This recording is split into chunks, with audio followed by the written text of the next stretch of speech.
Hello students, তোমাদের সবাইকে Surajit Manna creations চ্যানেলের পক্ষ থেকে সুস্বাগতম। আশা করি তোমরা সকলে ভালো আছো। আমি তোমাদের জন্য এই ভিডিওটি তুলে ধরছি দশম শ্রেণীর ভূগোলের পঞ্চম অধ্যায় ভারতের স্বাভাবিক উদ্ভিদ থেকে একটি বড় প্রশ্ন, অর্থাৎ 5 নম্বরের প্রশ্নের সম্পূর্ণ সমাধান করছি।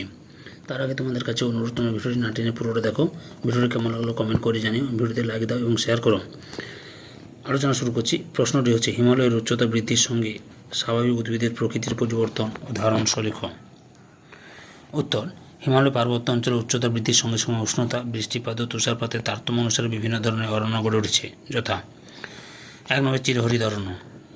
পূর্ব হিমালয়ের পাদদেশ থেকে প্রায় 1000 মিটার উচ্চতা পর্যন্ত অধিক বৃষ্টিপাতের কারণে শিশু, চাপলাস, মেহগনি, গরজান প্রভৃতি চিরহরিৎ উদ্ভিদের অরণ্য গড়ে উঠেছে।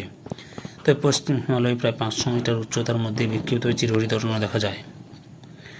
2 নম্বর মিশ্র অরণ্য। পূর্ব হিমালয়ে চিরহরিৎ অরণ্যের উপরে 1000 থেকে 3000 মিটার উচ্চতা এবং পশ্চিম হিমালয়ে 500 থেকে 2000 মিটার উচ্চতায় মাঝারি বৃষ্টিপাতের কারণে ওক, ম্যাপল, বার্চ, পপলার, লরেন্স প্রভৃতি নাতিশীতোষ্ণ পর্ণমোচী ও চিরহরিৎ এই 2 ধরনের গাছের মিশ্র অরণ্য দেখা যায়।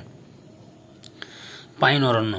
পশ্চিম হিমালয়ের 1000 থেকে 2000 মিটার উচ্চতা এবং পূর্ব হিমালয়ের 2-1টি স্থানে পাইন গাছের অরণ্য গড়ে উঠেছে। সরলবর্গীয় অরণ্য। পূর্ব হিমালয়ে 3000 থেকে 4000 মিটার উচ্চতা এবং পশ্চিম হিমালয়ে 2000 থেকে 3000 মিটার উচ্চতায় অধিক শৈত্য ও তুষারপাত ও সামান্য বৃষ্টিপাতের কারণে ফার, স্প্রুস, পাইন, দেবদারু, সিডার, ওক, পপলার প্রভৃতি সরলবর্গীয় উদ্ভিদের অরণ্য দেখা যায়। আলপীয় অরণ্য। সরলবর্গীয় অরণ্যের উপরে প্রায় 3500 থেকে 4500 মিটার উচ্চতায়, যেখানে বছরে 3 থেকে 4 মাস বরফাবৃত এবং বাকি সময় বরফমুক্ত থাকে, সেখানে জুনিপার, রডোডেনড্রন, বার্চ প্রভৃতি ছোট ছোট বৃক্ষ, নানা রকমের তৃণ ও গুল্ম জন্মায়। এই সকল উদ্ভিদ একত্রে আলপীয় অরণ্য নামে পরিচিত। ইউরোপের আল্পস পর্বতে এই ধরনের উদ্ভিদ দেখা যায় বলে এমন নামকরণ।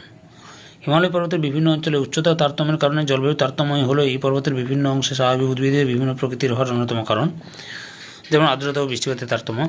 পূর্ব হিমালয়ের বৃষ্টিপাত ও আর্দ্রতা পশ্চিম হিমালয়ের তুলনায় অনেক বেশি হয়। পূর্ব ও পশ্চিম হিমালয়ের একই উচ্চতায় স্বাভাবিক উদ্ভিদের মধ্যে অনেক তারতম্য দেখা যায়। অক্ষাংশগত অবস্থানের তারতম্য।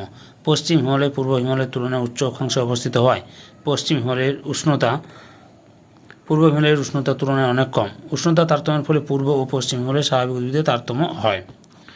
সম্পূর্ণ ভিডিওটি দেখার জন্য তোমাদের সবাইকে অসংখ্য ধন্যবাদ।